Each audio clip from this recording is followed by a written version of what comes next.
chattingan, bisa melalui banyak yang bisa digunakan dalam menggunakan komunikasi.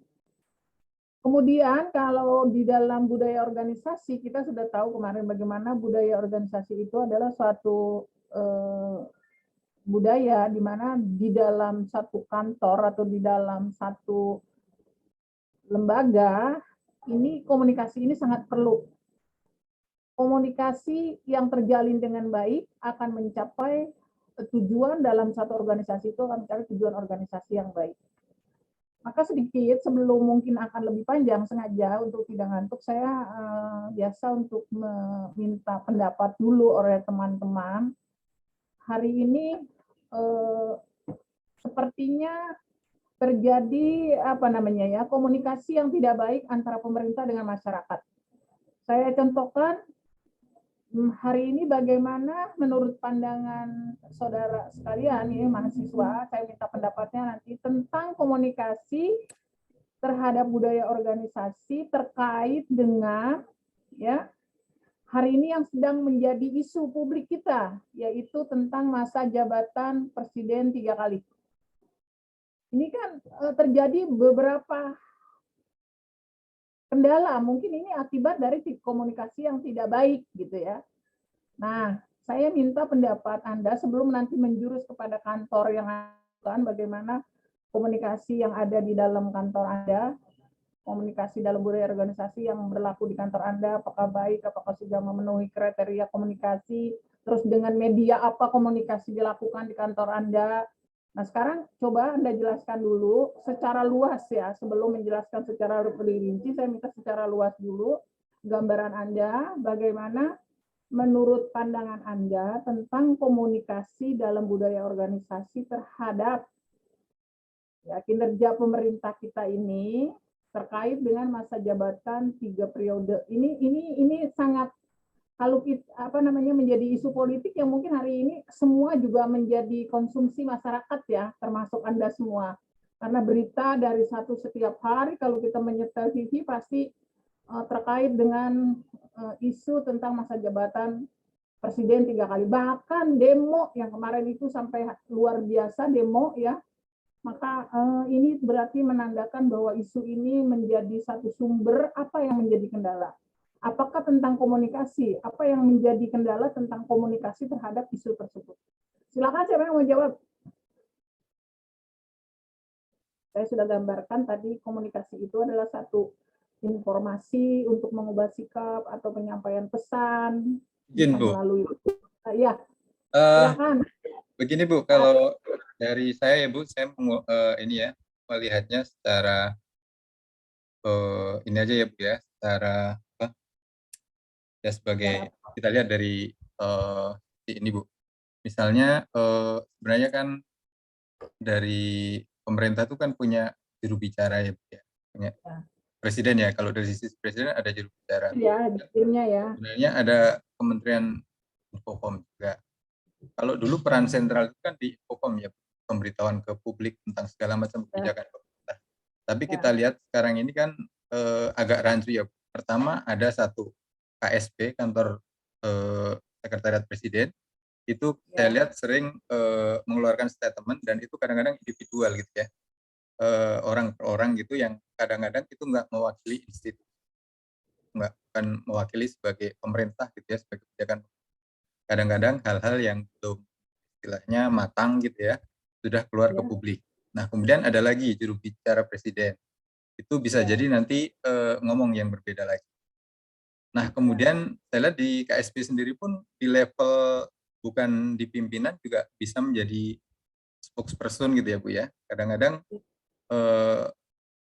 nah, kemudian ada lagi menteri yang kadang-kadang berbeda juga apa yang diomongkan dengan garis ini pemimpin utamanya gitu, pemimpin tertingginya itu kadang-kadang juga berbeda gitu. Nah, kalau menurut saya adanya banyaknya saluran informasi yang tidak segaris gitu ya, itu akhirnya menjadikan komunikasi itu menjadi tidak efektif kalau menurut saya seperti itu. Jadi kalau menurut saya perlu yang lebih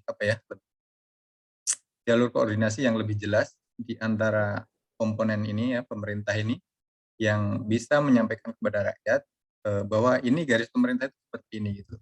Kebijakannya A gitu, bukan B, bukan C. Dan itu resmi gitu ya, pendapat pemerintah gitu ya. Kebijakan pemerintah bukan pendapat orang per orang yang akhirnya membuat masyarakat bingung. Kadang-kadang mungkin seperti itu yang saya lihat ya. Pas dari apapun ininya ya, apapun isu yang dimunculkan itu. Entah itu minyak goreng, entah itu kebijakan imigran pekerja dari luar, kebijakan tentang menanam modal, dan kemudian yang terakhir mungkin terkait dengan wacana 3 periode presiden itu Bu. Kalau menurut saya, terima kasih. Ya, memang seperti itu hari ini terjadinya. Jadi apa yang disampaikan oleh para juru bicara dari kementerian ini mungkin adanya diskomunikasi gitu ya. Semestinya apa yang disampaikan ada komunikasi dulu, biar kesepakatan dulu baru disampaikan gitu. Kalau di anggota dewan namanya dikumpulkan dulu komunikasi baru diparipurnakan dengan kesepakatan satu suara. Mestinya seperti itu gitu ya. Kira-kira ini yang menjadi tantangan, mestinya apa yang harus dilakukan sebelumnya begitu. Kalau di antara para figur publik ini menyampaikan, apalagi dia para tokoh masyarakat yang memang jangankan bicaranya, jalannya aja menjadi panutan daripada seluruh masyarakat gitu. Silakan siapa yang mau nambahkan? Iya Bu, izin Bu. Iya nih Bu, izin menambahkan. Pak Ian, oke Pak Ian. Ya. Memang betul Ibu, di luar dari objek pembicaraan yang akan disampaikan, berkomunikasinya kurang baik ya menurut kami ya, menurut saya ya. Jadi menimbulkan interpretasi yang banyak sekali. Jadi kalau kita lihat memang komunikasi itu yang efektif, salah satunya adalah informasinya harus lengkap. Memang sebenarnya ini pemerintah mau menyampaikan apa sih sebenarnya ya, dia punya program apa. Terus disampaikan secara ringkas, di pemilihan kata yang pas, yang tepat sesuai dengan objeknya yang kita mau sampaikan. Terus disampaikan secara jelas, informasinya bersifat nyata, jangan hanya seperti big data atau data-data apa yang akan disampaikan itu memang kita tahu itu benar. Terus juga ada tata krama, jadi komunikasinya itu ada seperti timbal balik, nggak hanya satu arah saja, yang pada saat kita tanyakan di challenge justru bertahan jadi kesannya. Terus yang terakhir adalah menyampaikan yang sudah teruji kebenarannya Ibu, komunikasi itu. Jadi saya rasa nanti publik sendiri akan menerima apa sih maksudnya si pemerintah yang akan mau dilakukan. Mungkin itu Ibu. Ya, terima kasih Pak Ian. Terima kasih. Ada yang mau menambahkan? Silakan. Izin Ibu. Ya. Izin Ririn Ibu. Mohon izin Ibu, melihat kondisi sekarang ini seperti yang disampaikan oleh teman-teman, mungkin saya hanya menambahkan komunikasi itu harus melihat dulu kewenangan, waktu dan kondisi Ibu. Pada saat siapa yang harus menyampaikan informasi itu dilihat dari kewenangan. Ada saatnya pejabat berwenang atau berkompetensi menyampaikan informasi kepada masyarakat itu, dia menyampaikan, padahal itu kewenangan kementerian lain, menteri lain. Itu sudah sangat tidak kondusif, membuat tidak kondusif karena masyarakat pada dilihat dari kondisi sekarang ini harusnya kita fokus pada mungkin minyak goreng atau apa, sudah ditambah lagi dengan jabatan 3 periode yang dapat meresahkan masyarakat bagaimana nantinya, seperti itu Bu. Jadi intinya komunikasi harus melihat kewenangan, waktu dan kondisi Ibu. Siap, terima kasih. Yang baiknya komunikasinya harus bagaimana? Coba berikan solusinya. Yang baiknya gitu. Harus apa yang dilakukan gitu.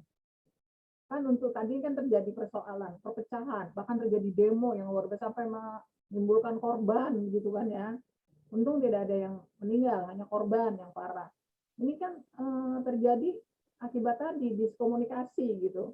Apa selanjutnya yang harus, selain kita menyampaikan persoalan apa, tapi kita juga harus menemukan solusinya, apa solusinya untuk bisa menghadapi persoalan-persoalan ini. Silakan, ada yang mau nambah? Lanjut, siapa? Ini Umi.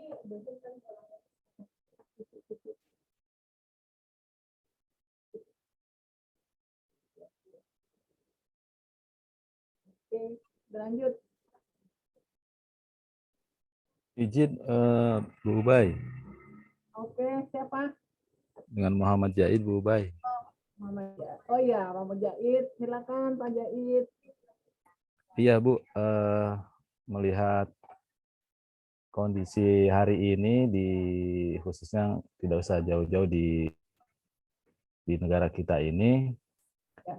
memang Bu ya ada istilah 99,9%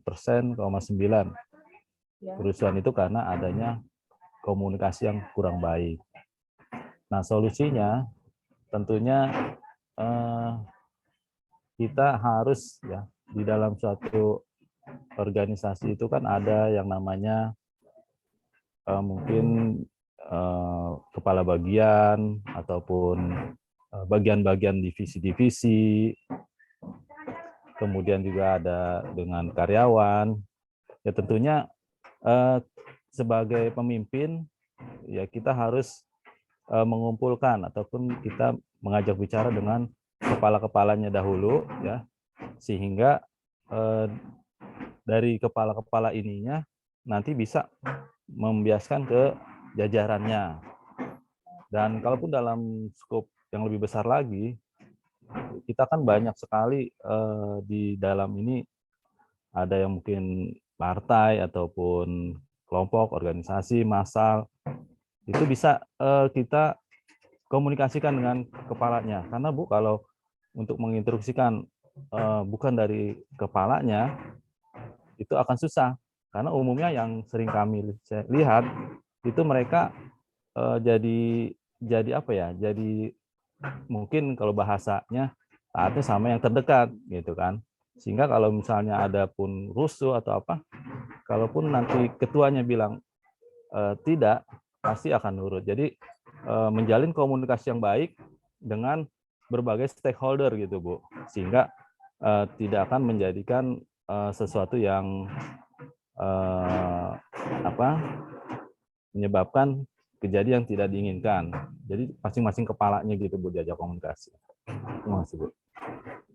Jadi memang harus pimpinan yang menyampaikan gitu ya. Tapi dalam artian begini, walaupun pimpinan ini kan kita banyak misalnya kayak staf ahli presiden aja, ada beberapa staf ahli yang membidangi ini nyampaikannya beda, yang membidangi ini beda, menteri ini nyampaikan beda, menteri ini beda. Udah seperti itu anggota dewan juga nggak ada yang respon, diem aja. Ini sudah mengejulak masyarakat. Minyak udah nggak ada, ditambah lagi isu bahwa jabatan presiden harus 3 kali, begitu kan? Ini kan jadi ramai, memicu akhirnya orang-orang yang memang anti pemerintahan Pak Jokowi tentu akan terus panas. Maka digerakkanlah demo mahasiswa yang memang kemarin itu luar biasa. Alhamdulillah kondisi puasa, jadi terasa emosinya mulai tertekan. Nah ini disebabkan tadi. Ya tadi saya katakan, bagaimana komunikasi yang baik ini bisa berlangsung sehingga jangan sampai terjadi seperti ini lagi begitu. Kalau kita lihat contohkan di negara luar, tidak pernah terjadi seperti ini. Bukan berarti tidak ada demo, ya ada demo dan yang lain, dalam artian semua negara yang sudah memutuskan bahwa di dalam undang-undang sudah diputuskan pemilu itu 2 periode setiap daripada pimpinan. Amerika yang sudah begitu tetap 2 kali dia punya hak jabatan boleh menyalonkan kembali begitu. Apalagi ini tanpa dicalonkan dia duduk jrog aja 3 periode. Ini terjadi apa? Komunikasi apa? Ataukah yang menyampaikan orang-orang yang memang mau cari muka, atau orang-orang yang mau cari jabatan? Kalau cari muka, mukanya udah punya ya, atau mau cari jabatan begitu ya. Nah, coba Anda uraikan secara dalam. Tadi udah disampaikan oleh Pak Arief, oleh Pak Ian, oleh Pak Mujahid. Mungkin ada yang lebih menyimpulkan gitu untuk satu daripada kesimpulan bahwa tadi selain diskomunikasi yang tidak baik, tidak terputus-putus, apa solusinya, terus apa penyebabnya yang mengakibatkan ini, coba ada yang menjelaskan secara narasinya secara nalar begitu. Silakan. Boleh saya, Bu? Ya, silakan Pak Edi ya. Terima kasih. Pak Edi. Iya. Jadi memang terkait dengan persoalan yang di masyarakat ini, Bu, ya, yang kemarin demo itu memang terkait dengan masa jabatan presiden yang menjadi 3 periode itu.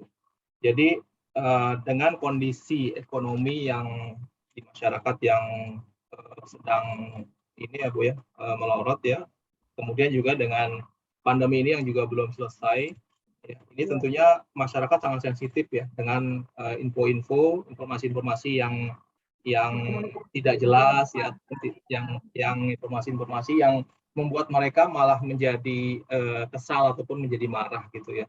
Jadi memang wajar saja kalau masyarakat ya melakukan melampiaskan akhirnya dengan demo, karena dengan kondisi seperti ini ya ekonomi sedang susah ya, pekerjaan memang juga ada PHK dan juga mendapatkan uang saja katakanlah sulit ya, banyak masyarakat, ditambah lagi pemerintah yang dalam tanda kutip ya, presiden ingin menambah 1 periode ini, tentunya di mata masyarakat, kebanyakan masyarakat akan membuat bagaimana negara ini selanjutnya. Dengan kondisi sekarang saja mereka merasa kesusahan gitu loh. Nah, solusinya ya adalah kalau boleh saya ini kan adalah mungkin pemerintah perlu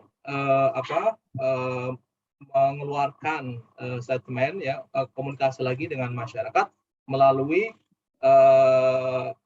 pejabat yang memang dipercaya, misalnya dalam hal ini Mensesnek misalnya ya, Mensesnek yang menjelaskan ke masyarakat, misalnya kalau memang itu kan ini awalnya dari ini ya, Bu, ya, dari ketua parpol kalau tidak salah ya, yang 3 ketua parpol yang menyatakan seperti itu. Nah, ini mungkin dari pemerintah ya, mungkin presiden menunjuk siapa yang untuk dikomunikasikan ke masyarakat, siapa yang ditunjuk pejabat untuk menjelaskan bahwa misalnya kalau hal itu tidak tidak benar, maka diklarifikasi pernyataan itu agar masyarakat kondusif. Apalagi dengan kondisi seperti ini ya harus dijelaskan agar masyarakat tentram dan demo bisa teredam ya. Dan ini juga membuat aktivitas masyarakat menjadi biasa lagi, dan dengan sendirinya juga akan nanti lebih baik lagi kondisinya itu. Mungkin itu, Bu. Terima kasih. Ya, Pak Edi udah bagus, cukup panjang argumentasinya. Coba kalau bisa disampaikan komunikasi yang baik, syukur pakai teori siapa begitu. Coba ada yang bisa menyampaikan kembali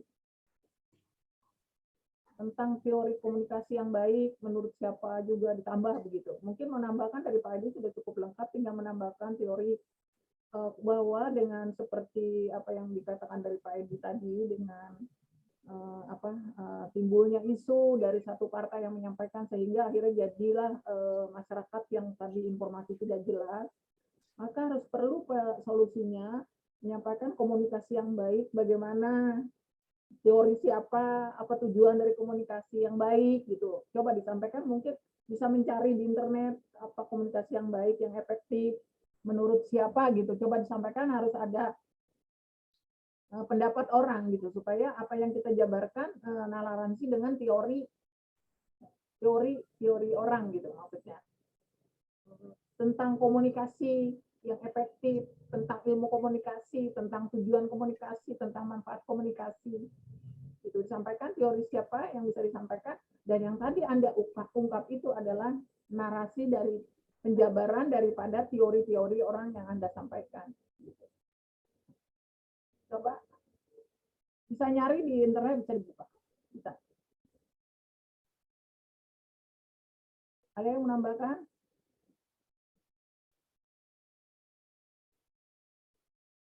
Enggak?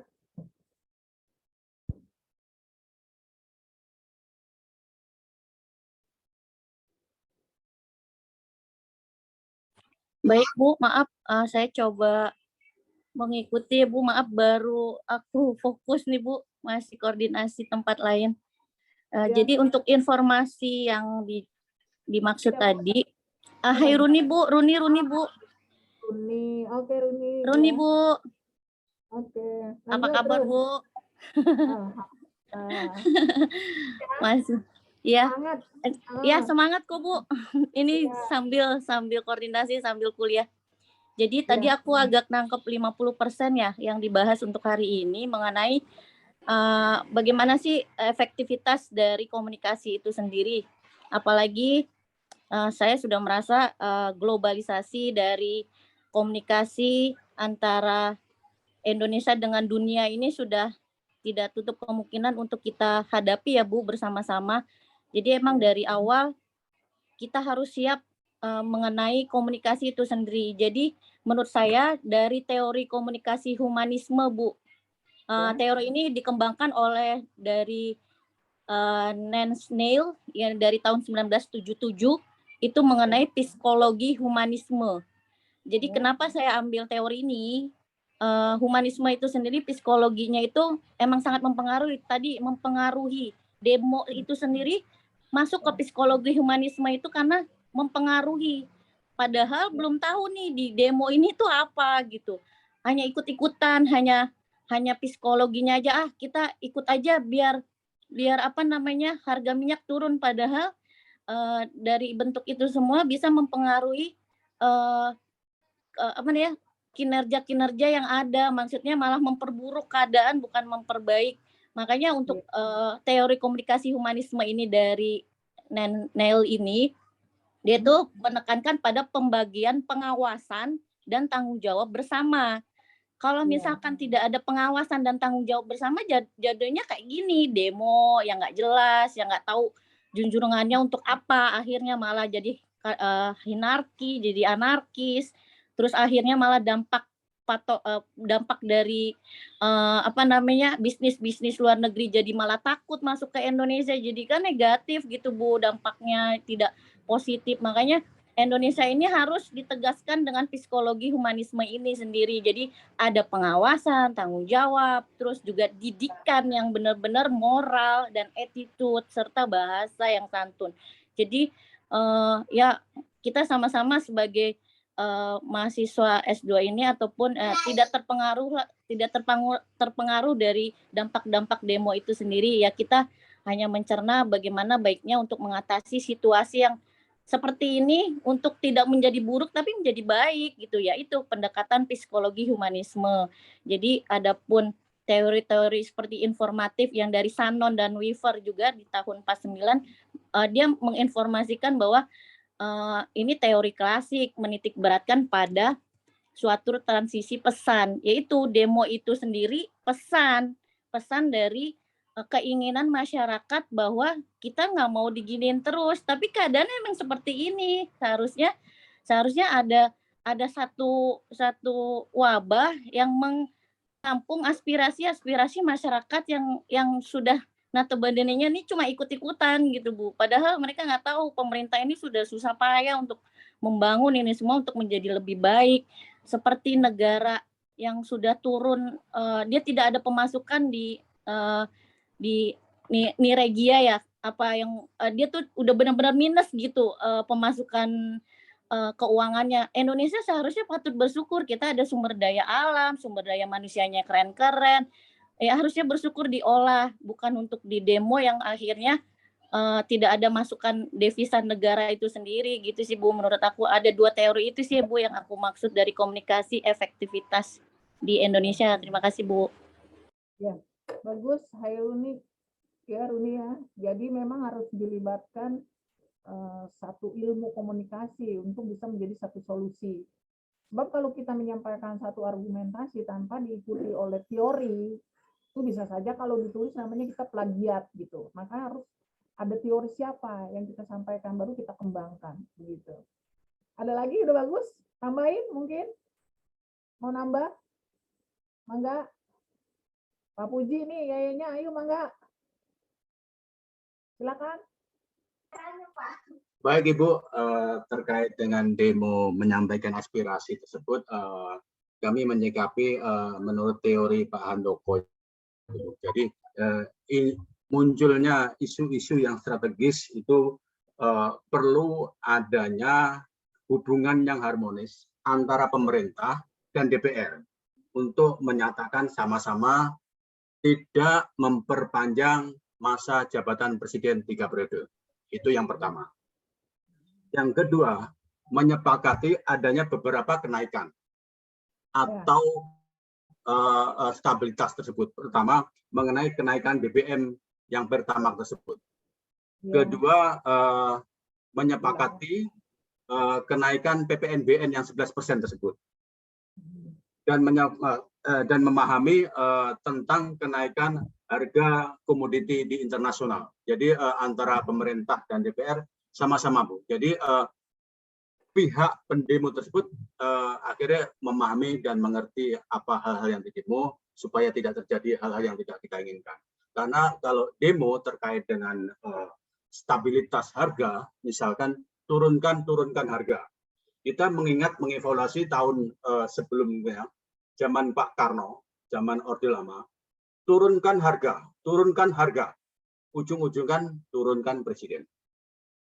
Kedua, turunkan stabilitas harga zaman Orde Baru, ujung-ujungnya menir atau beras turun, akhirnya Bapak Presiden Soeharto lengser. Nah, demo yang kemarin, turunkan harga, ditangkis istana yang sifatnya sidang kabinet, tapi menurut kami sidang kabinet tersebut agak terlambat, Bu, menyikapi. Karena apa? Sidang kabinetnya sekitar jam 2 itu terkait tidak semua menteri dilarang bicara terkait dengan 3 periode. Itu sudah terlambat. Karena hari Sabtu, hari libur itu Minggu, Sabtu Minggu libur, pihak pendemo sudah tidak terbentung dari situ. Akhirnya terjadilah pendemo yang sifatnya 3 periode tersebut dan lari ke pihak legislatif di DPR. Di situ, Bu, DPR terjadilah insiden yang tidak kita inginkan. Begitu, Bu, menurut kami, Bu, sesuai teori Pak Handoko. Handoko ya, teorinya ini juga masuk bahwa salah satu solusi berarti ini kan komunikasi harus efektif. Dengan adanya komunikasi yang efektif, pertama hubungan antara pemerintah, legislatif dengan yudikatif legislatif dengan eksekutif harus terjalin. Apa yang akan diucapkan sudah kesepakatan antara eksekutif dengan yudikatif sehingga masyarakat tidak resah. Mungkin kalau dari awal begitu timbul isu-isu yang memang luar biasa, minyak sudah tidak ada, datangnya tenaga asing, kemudian juga ditambah isu presiden 3 kali periode tanpa ada pemilihan, ini menyulut kemarahan masyarakat begitu. Dalam artian kalau kata orang Betawi, gua udah kayak gini aja susah, kalau masih lu 3 periode lu mau bikin susah gua lagi, begitu istilah katanya gitu ya. Betul, Ibu. Nah itulah ya kata orang Betawi begitu. Jadi ini gua sekarang udah susah, minyak aja gua nyari susah. Sekarang lu masih memimpin lagi istilahnya begitu. Emang nggak ada orang lain yang akan menggantikan kamu begitu istilahnya ya. Yang kedua juga tadi memang harus ada dengan tadi isu-isu tadi itu memang harus tadi komunikasi efektif.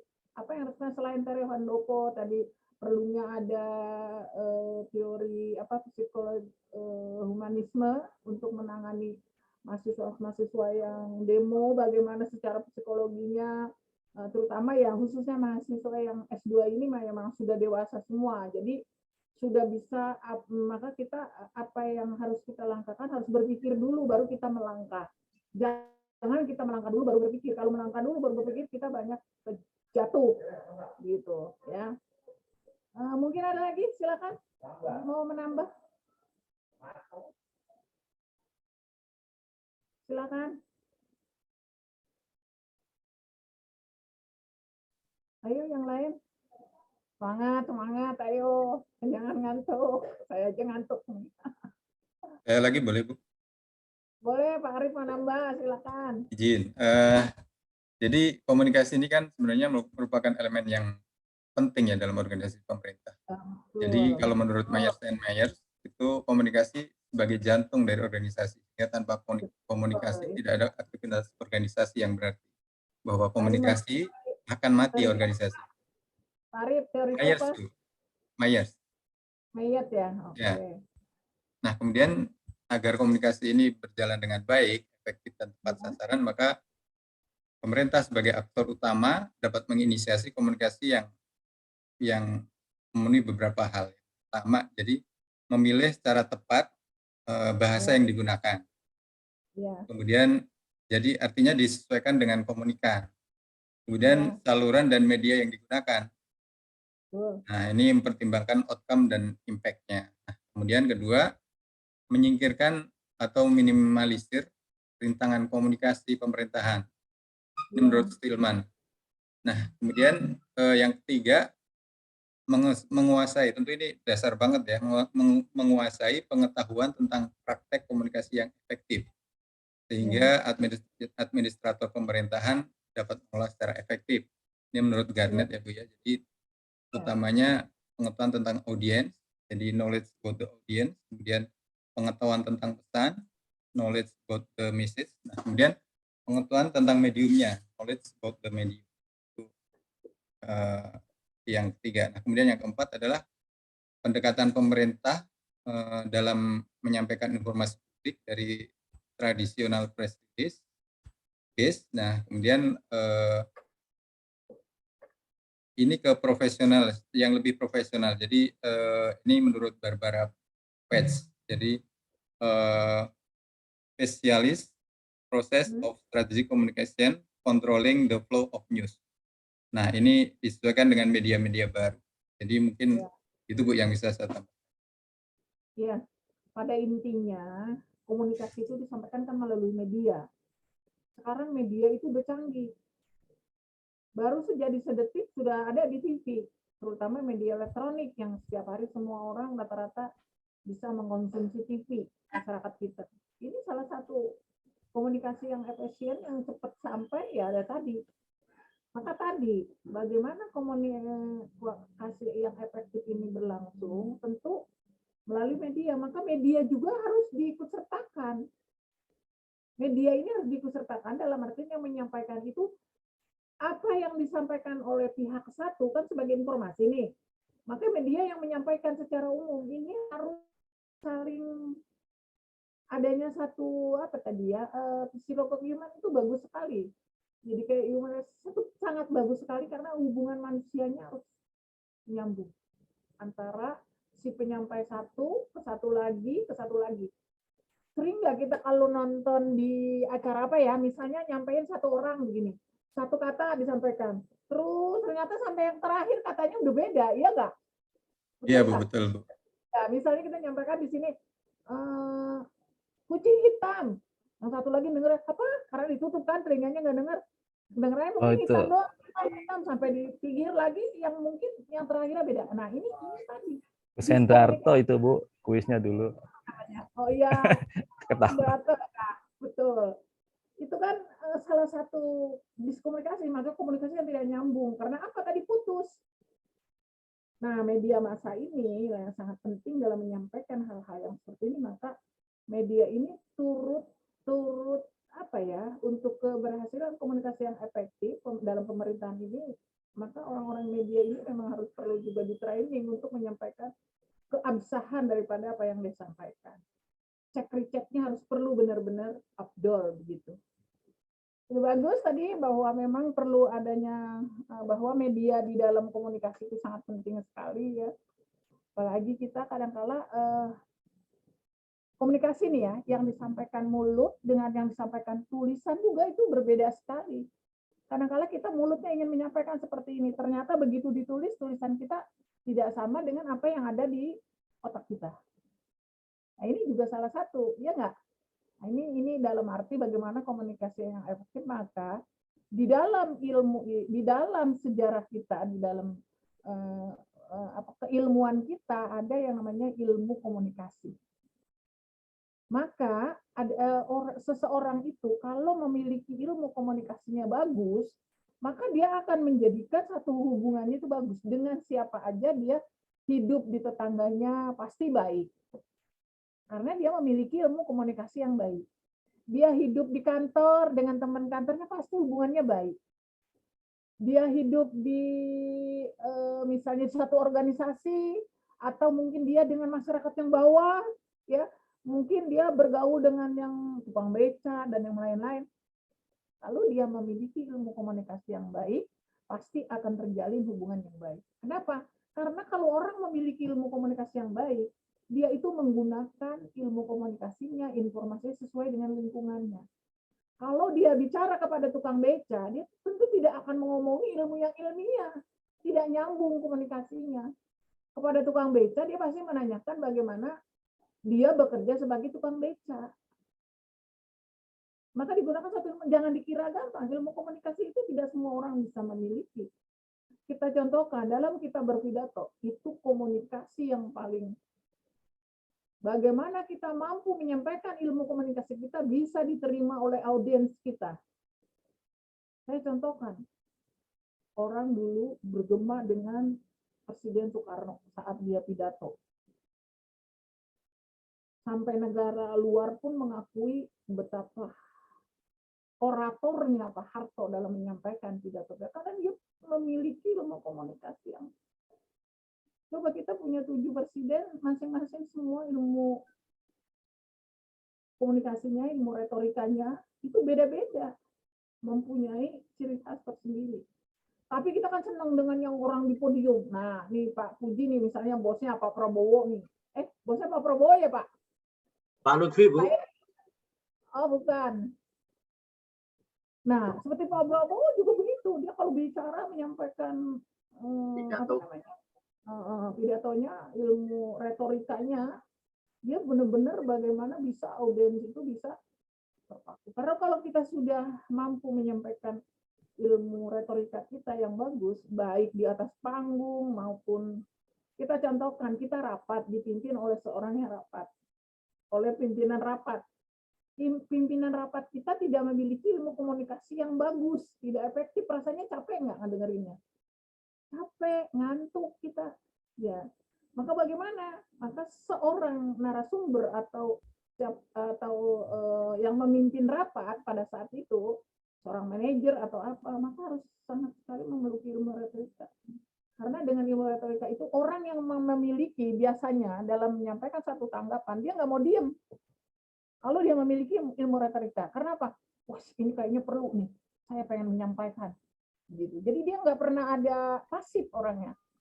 Selalu ingin menyampaikan baik apa yang diungkapkannya itu maksudnya menyambung dan tidak nyambung itu karena dia ingin menyampaikan apa yang ada di dalam pikirannya.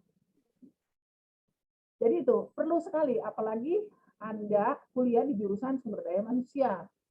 Di dalam sumber SDM ini ilmu komunikasi sangat penting sekali.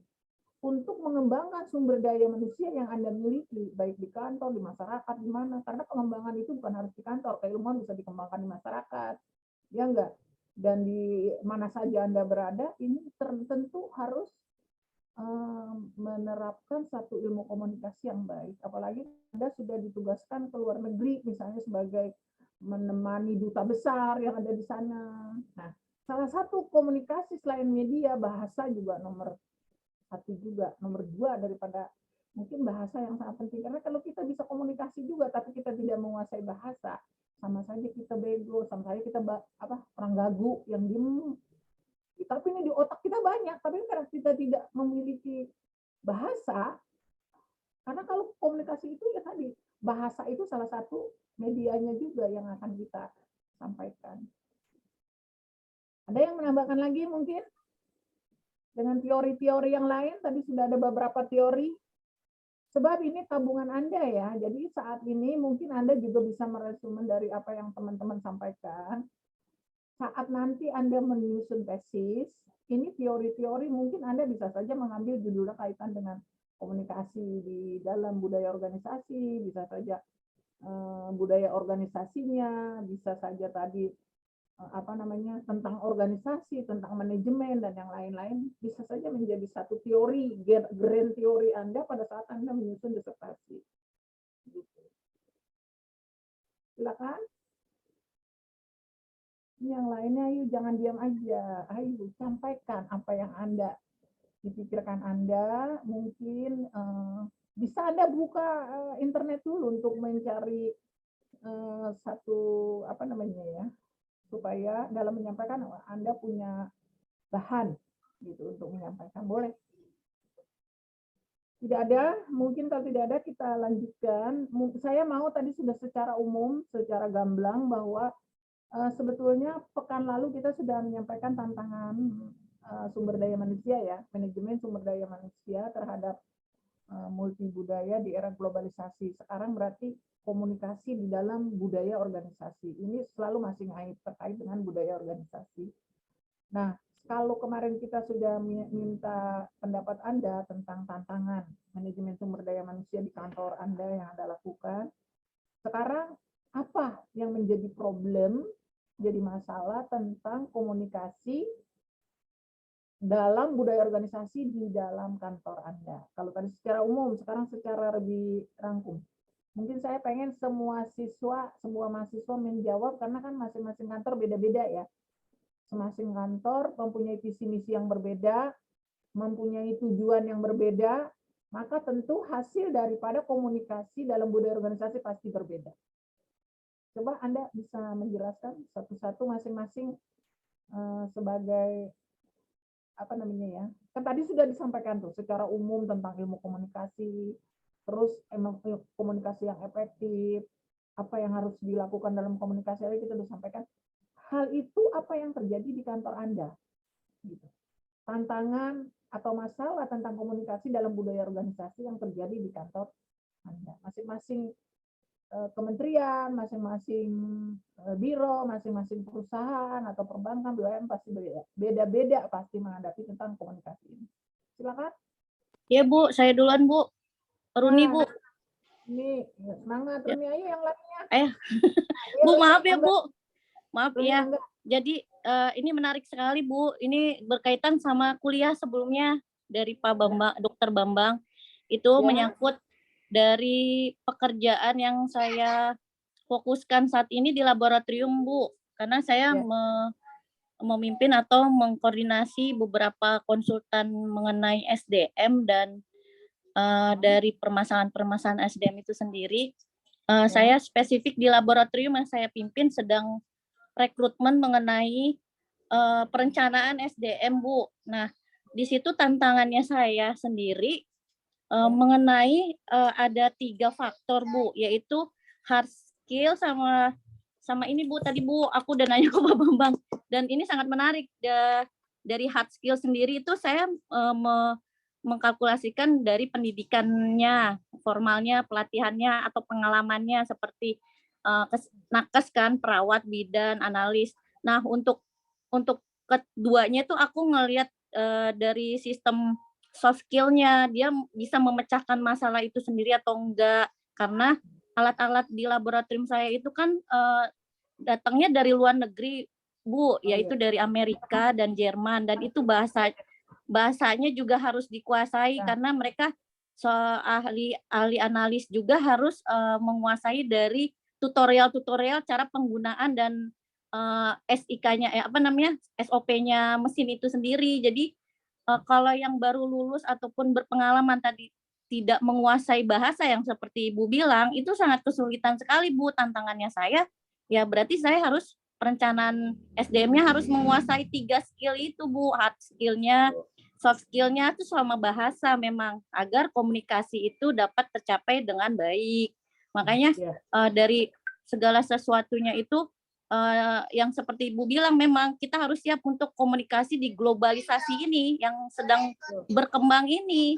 Jadi kami yang manajerial ini tantangannya itu sih Bu, di dunia kerjaku ya, kesehatan maupun dulu kan kalau aku nih pernah kuliah di kesehatan, bahasa nanti ternyata tuh penting juga physical language itu, dari bahasa kita verbalnya, baru gesturnya kita gitu.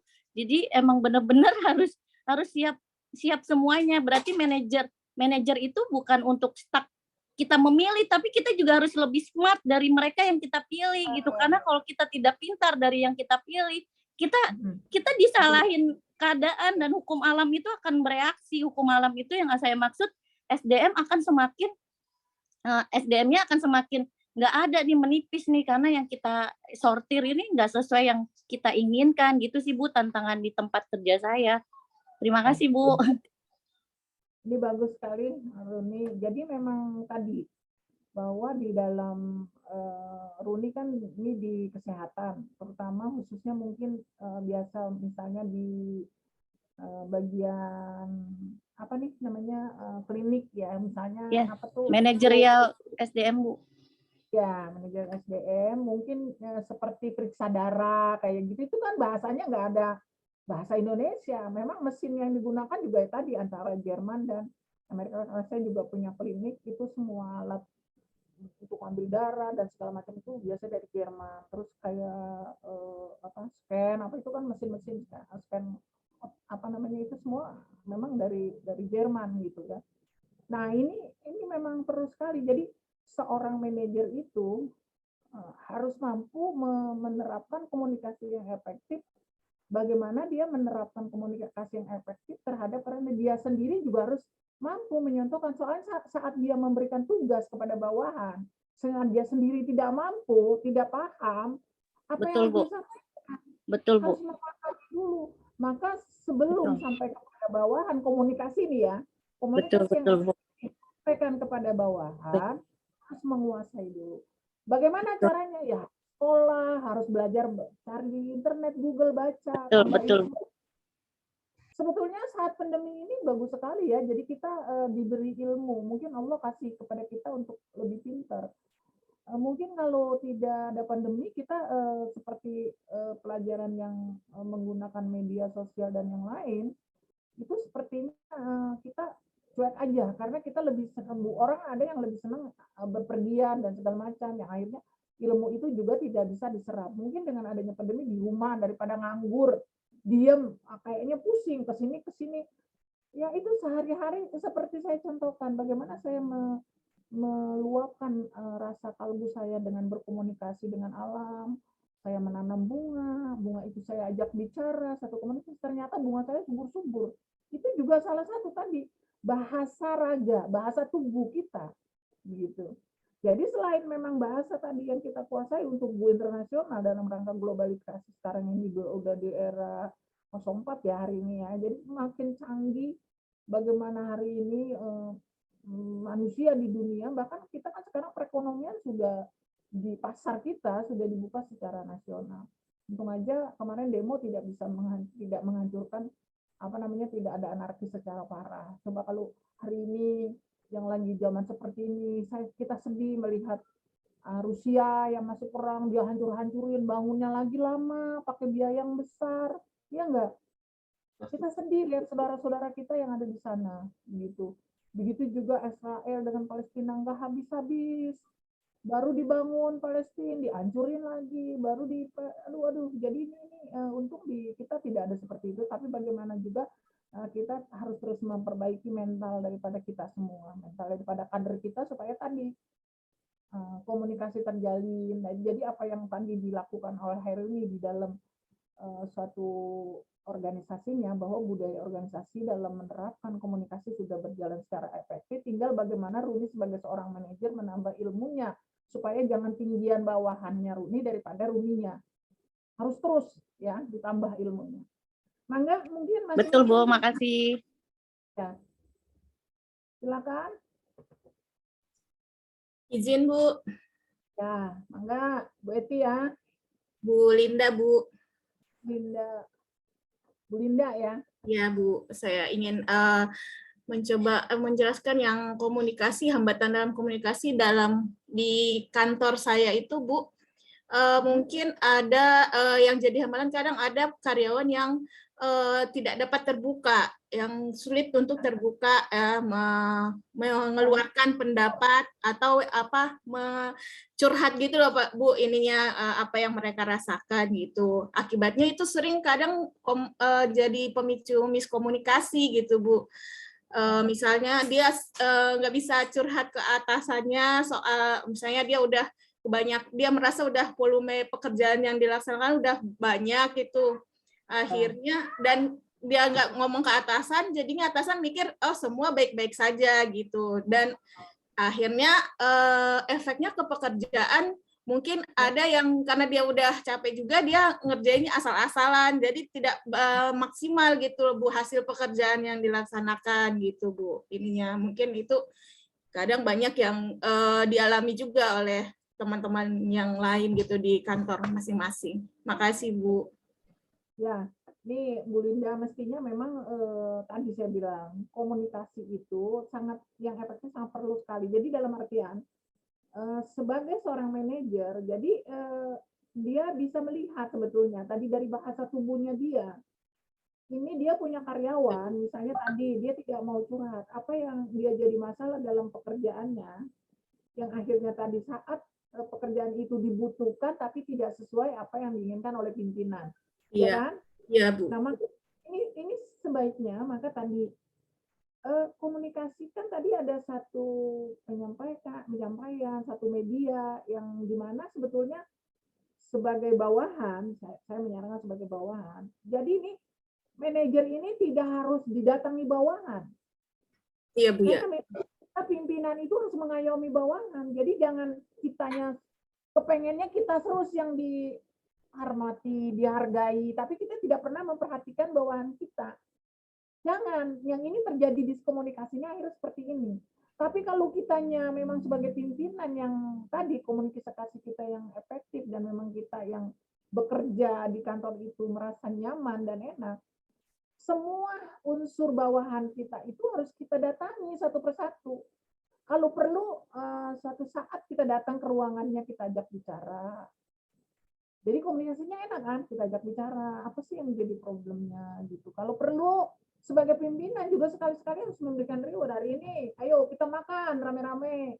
Kan nanti mereka merasa enak juga, bos saya terbaik kok, terbuka, ternyata gini.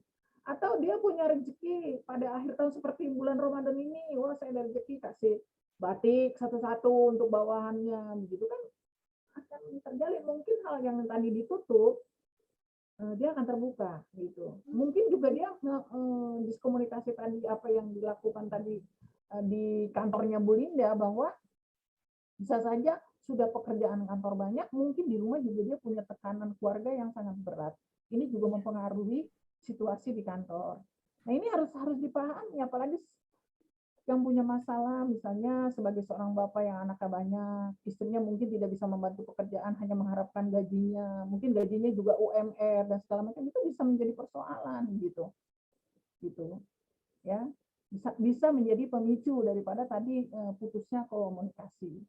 Maka perlu ya pembenahan seorang manajer bagaimana caranya menjadi manajer yang baik sehingga komunikasi itu bisa bersambung. Ayo silakan yang lainnya. Boleh Bu? Saya Bu, izin Bu. Apa dulu nih? Pak Edi apa perempuan aja Bu? Izin Bu. Perempuan dulu biarin Izin Bu. Ya, Bu Eti. Izin Bu. Siap. Ya, Mangga. Izin Bu, Ya, menyikapi apa yang Ibu menyikapi apa yang Ibu sampaikan tadi Bu, kami mengalami juga di kantor kami Bu. Ibarat kata tuh sebaik komunikasi adalah komunikasi dua arah yang satu frekuensi ya Bu ya. Istilahnya jadi saling nyambung Bu. Tapi dalam kenyataannya Bu terjadi di pekerjaan kami Bu ya. Karena kami itu melaksanakan tugas dengan berhubung instansi lain gitu Bu ya, yang memerlukan komunikasi yang istilahnya harus kita punya kelebihan dalam arti untuk bisa menarik pihak lain untuk menerima kita gitu Bu. Tapi dalam kenyataannya tuh Bu, pimpinan kami pernah, ini cerita ya Bu ya sedikit ini, misalkan kita berhubungan dengan Kementerian Desa Pembangunan Daerah Tertinggal tentang transmigrasi Bu. Nah kami kan karena nebeng, jadi kami misalkan koordinasi tentang permintaan kuota gitu kan Bu. Nah gimana baiknya kita berkomunikasi. Nah kami sebagai bawahan itu kan sudah menjembatani. Nah setelah kami ada pimpinan kami itu untuk datang gitu ya Bu ya. Dan karena kami bekerja di lingkungan TNI, mungkin karena TNI itu tegas sifatnya gitu, jadi kurang fleksibel untuk menerima istilahnya hubungan antara instansi gitu Bu. Kadang-kadang hal-hal sepele itu yang kadang-kadang misalkan tujuannya bagus tapi dalam penyampaiannya tuh kurang bagus, itu penerimaannya jadi lain gitu Bu. Ini terjadi di kantor kami Bu. Jadi akhirnya yang tadinya kita akan mendapatkan hasil yang maksimal gitu kan dengan komunikasi dua arah yang tidak bisa saling istilahnya menerima gitu Bu, akhirnya sempat pernah gagal gitu Bu. Itu jadi itu betul juga komunikasi itu sangat diperlukan untuk sebagai budaya organisasi gitu, di organisasi gitu Bu. Ya. Gitu Bu. Ya, Terima kasih Bu. Ya, sebentar ya Mas Pak. Panas sekali.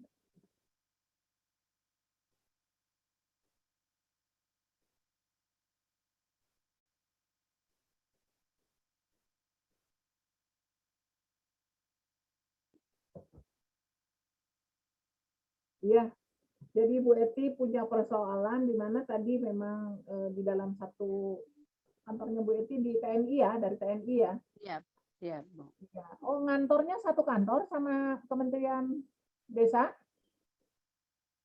Kantornya dekat gitu? Tidak Bu, kami kerjasama.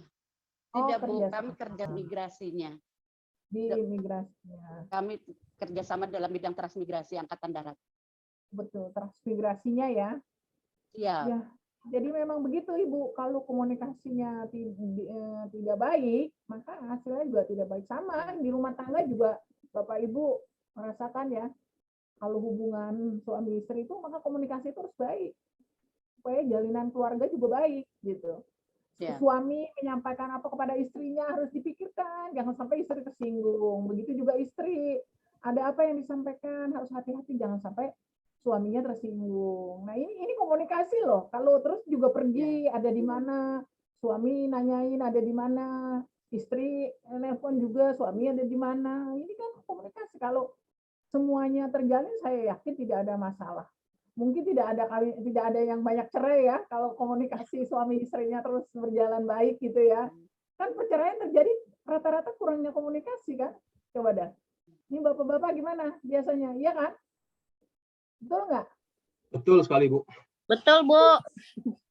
Iya, karena komunikasinya tidak baik, maka terjadilah satu perceraian, hubungan keluarga akhirnya tidak baik. Silakan Pak Edi. Ya, makasih Bu. Ya. Komunikasi dikaitkan dengan budaya kerja di tempat kerja kami Bu ya, di instansi kami Bu. Sebagaimana yang kami sampaikan bahwa budaya organisasi di kami itu ada paling tidak ada 7 Bu ya, yang kita singkat dengan berakhlak, yaitu berorientasi pelayanan, akuntabel, kompeten, harmonis, kolaboratif, adaptif, dan juga loyal. Nah, kaitan dengan budaya organisasi ini ya, tadi kaitan dengan komunikasi. Yang pertama harmoni Bu ya, ini terkait dengan pimpinan ya. Jadi ada pimpinan yang kurang bisa menghargai bawahannya Bu ya. Mungkin dengan kekurangan atau keterbatasan bawahannya itu atau stafnya, kadang-kadang pimpinan ini dan mungkin ada kejadian juga Bu, ada bagaimana pimpinan ini kurang bijaksana sehingga akhirnya menyalahkan atau bahkan marah-marah kepada bawahannya ini. Ini kan membuat tidak harmonis nanti ya, tidak harmonis lingkungan kerja ataupun hubungan antara atasan dengan bawahan.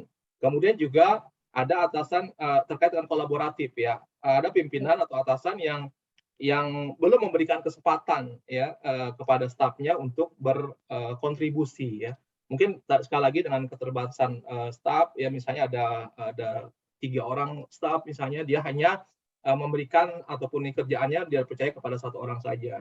Sementara yang 2 ini atau mungkin 2 orang saja yang dipercaya, 1 orang ini istilahnya dianaktirikan ya, tidak diberikan pekerjaan ataupun kurang untuk berkontribusi yang ini. Padahal seharusnya sebagai pimpinan dia harus bagaimana bisa memberikan atau mengayomi atau memberikan semangat kepada stafnya ini yang kurang. Nah ini terkait dengan kolaboratif, pimpinan kurang bisa memberikan kesempatan kepada stafnya tadi yang dengan segala keterbatasan kekurangannya untuk berkontribusi.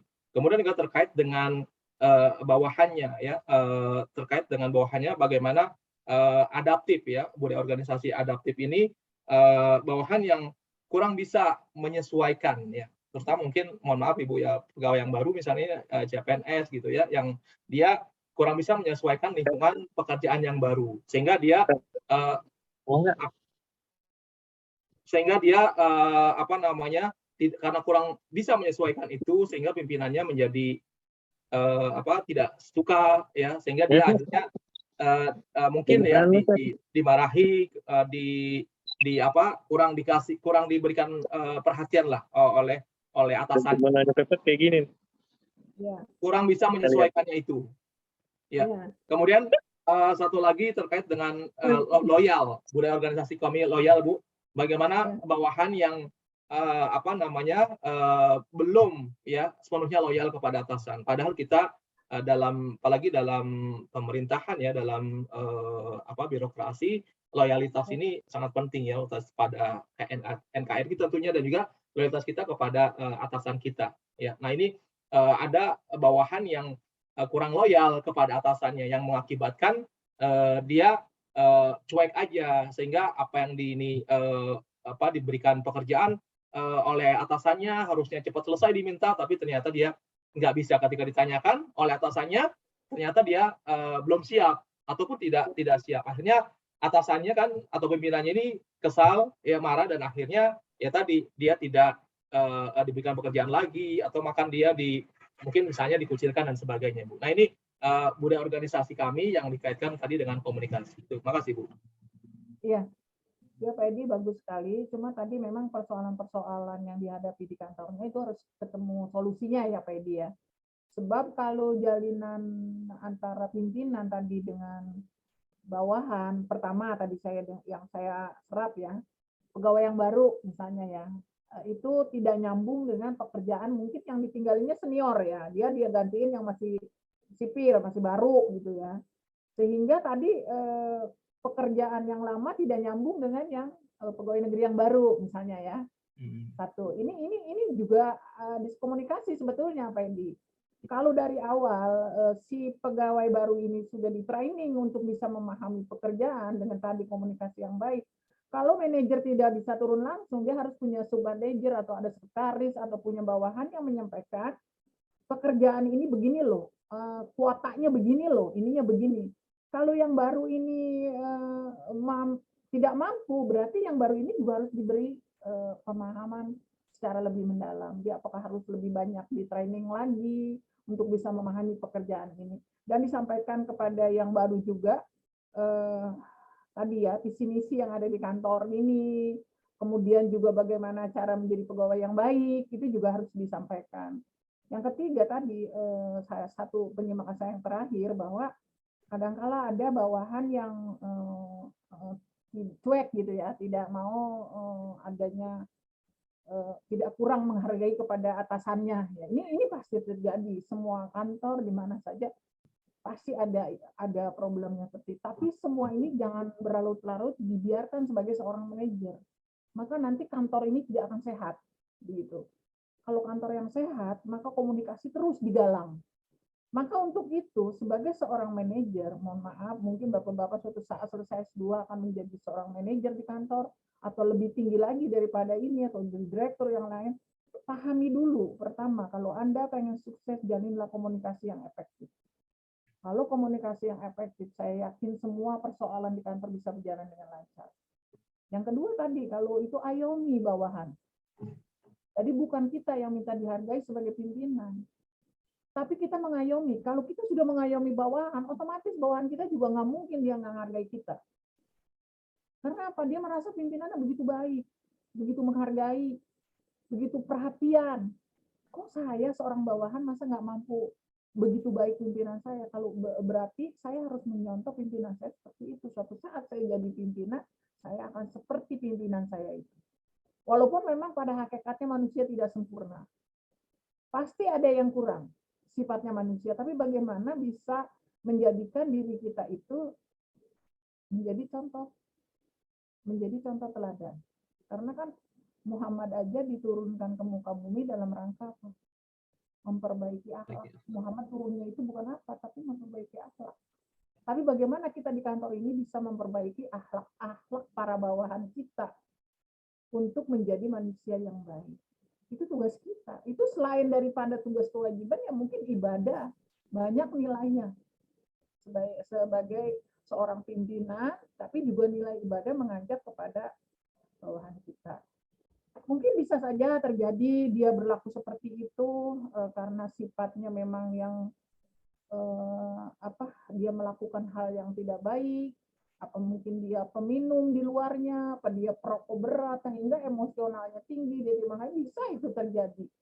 Tapi kita sebagai seorang pimpinan bagaimana? Memberikan contoh. Maka pimpinan itu segala-galanya. Kalau kata guru itu, guru kencing berdiri, murid kencingnya berlari. Makanya guru itu nggak boleh kencing berdiri. Muridnya bakal berlari karena menjadi contoh, dalam artian pepatah itu begitu. Kitanya nih harus benar-benar. Bagaimana kita mengayomi diri kita dengan yang baik. Ya, izin Bu, boleh menambahkan Bu. Ya, tadi belum saya tambahkan untuk sama solusi. Kemudian saya juga kan menangani SDM ya Bu ya. Saya di bagian administrasi umum, kepala bagian administrasi umum. Jadi menangani itu. Nah, terkait dengan CPNS itu memang kami pertama mengadakan orientasi Bu, orientasi kepada CPNS itu ya, calon PNS itu selama 2 hari. Bagaimana dia diberikan pemahaman, diberikan pelajaran terkait dengan attitude, kemudian terkait dengan disiplin dan sebagainya itu Bu. Itu memang kami laksanakan. Coba tadi yang saya sampaikan adalah kejadian ataupun ini yang pernah terjadi terkait dengan budaya organisasi di kami Bu gitu. Nah, terkait dengan pekerjaan yang lain juga kami adakan BIMTEK Bu. Misalnya BIMTEK terkait dengan penyusunan anggaran. Ini juga untuk para CPNS diwajibkan untuk ikut. Kemudian BIMTEK terkait dengan penghitungan keuangan terkait dengan investasi. Kemudian kami di tempat investasi Bu. Nah, itu juga diberikan pelajaran mengenai sanksi penghitungan investasi. Nah, dengan harapan seperti itu Bu tadi, staf yang baru-baru ini atau pegawai-pegawai baru ini bisa memahami dan sehingga terhadap atasannya bisa lebih baik lagi. Nah, terkait dengan atasannya Bu, kemudian di kantor kami juga waktu itu diadakan ke Pak Ari Ginanjar terkait dengan ESKI, ya ESKI, emosional spiritual di Ari Ginanjar itu pejabat eselon 2 diminta untuk ikut pelatihan seperti itu dengan harapan tadi bisa memahami bawahannya Bu dengan segala kekurangan dan sebagainya. Itu, makasih Bu. Solusinya harus betul-betul diadakan. Kalau udah di training nggak pinter juga, emang bocah bodoh gitu. Maka harus benar-benar per individu Pak. Ini kan Bapak ngadain satu training pelatihan BIMTEK gitu ya Pak ya. Pasti kan tidak sendiri-sendiri, berkelompok beberapa orang gitu kan. Tetapi dalam pelaksanaan yang mungkin ada yang tidak fokus dalam pelaksanaan itu. Sehingga tetap pada saat bekerja juga dia tidak efektif. Nah, kalau hal-hal yang seperti ini mungkin akan ada pendekatan sebagai manajer secara pribadi. Gitu. Iya, betul Bu. Ya, kami memfasilitasi itu Bu. Kemarin kan ada bagian-bagian ya Bu ya. Saya yang bagian memang di itu ketika staf ini CPNS ya yang baru menghadapi hal dengan atasannya, kami bantu ya untuk agar terjadi komunikasi yang lebih baik lagi dengan atasannya itu Bu. Gitu. Iya, makanya begitu Pak Edi, saya rasa di kantor bagus sebagai seorang pimpinan. Terus terapkan apa yang tadi sudah dapat ilmunya, baik yang belum, dan juga rajin mengintrospeksi diri kita ya Pak ya, supaya akan lebih baik terus. Apa sih yang kurang? Kalau mungkin ada tantangan bawahan kita, ada apa, tapi kita terus, selain menegur, kita juga introspeksi diri sebagai seorang pimpinan. Apa yang harus kita perbaiki? Karena kita bisa memperbaiki orang lain, kalau diri sendiri juga nggak diperbaiki, nggak akan bisa. Komunikasi nggak akan bisa berjalan baik. Baik, terima kasih. Terima kasih Pak Edi, siapa lagi? Semangat. Saya sampai jam 2 ya. Jam 2 atau kurang? Ya, Bu. Baik Bu, siap Bu, semangat Ibu. Ya, Bu. Hari ini saya mengundang yatim buka puasa. Masya Allah, barokallah Ibu. Jadi masak. Semangat. Bu titip doa ya Bu, kita sehat semua Bu. Biasanya dijabah Bu doanya Bu. Insya Allah. Amin. Ya Rabbal Alamin. Yang Amin. utama lulus bareng, Bu. Itu kalau Amin. paket bisa bareng. Yang penting Dan bisa nanti jadi begini, anggota DPR RI, Bu. bagi teman yang sudah duluan maju, teman yang belum selesai diajak, didampingi, biasanya begitu. Kami juga kemarin kuliah S3 begitu. Jadi kebetulan saya ranking keduanya, maksudnya pertama satu Pak Jenderal, terus saya yang kedua. Lulusannya ya dari 35 orang saya yang nomor 2. Ini kan masih banyak, berarti kalau 35 masih 33 lagi yang belum lulus. Nah, kita ngadakan pendampingan dengan teman-teman. Siapa, ayo apa sih, di mana sih masalahnya yang belum selesai, karena apa? Oh ya udah, karena ini ayo kita bantu, kita bikinin, kita bantu, kita bimbing gitu sampai akhirnya sekarang ini kalau saya kan sudah setahun yang lalu lulusnya ya, teman-teman sampai sekarang ini udah hampir 10 lah yang lulus 10 orang. Karena kalau S3 juga memang lumayan agak susah ya, karena selain kita penelitiannya harus langsung, kedua kita harus mempunyai teori sendiri. Apa sih teori kita gitu yang kita temukan, itu yang jadi kendala mereka. Selalu setelah nulis dia punya masalah, punya solusi, temuan yang dia dapati, terus bagaimana teori saya yang berkaitan dengan keilmuan yang tadi, masalah-masalah dan kendala yang saya dapati. Ya seperti tadi misalnya kayak saya sampaikan di kantor, seperti Pak Edi tadi kan, itu kan ada kendala di kantor, tidak mungkin tidak ada kendala, mesti ada kendala. Tapi kan harus seorang manajer menemui solusi. Solusi apa yang dilakukan? Maka kalau sudah ada masalah, ketemu solusi, maka di otak kita akan timbul satu teori, gitu maksudnya. Teori apa nih yang kita terapkan? Kalau tadi teori si Anu dipakai seperti ini, teori, kita akan menemukan satu teori.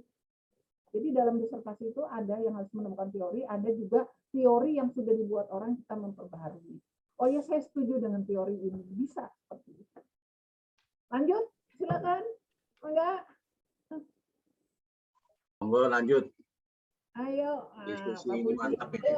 Izin Bu Ubay. Ya, siapa?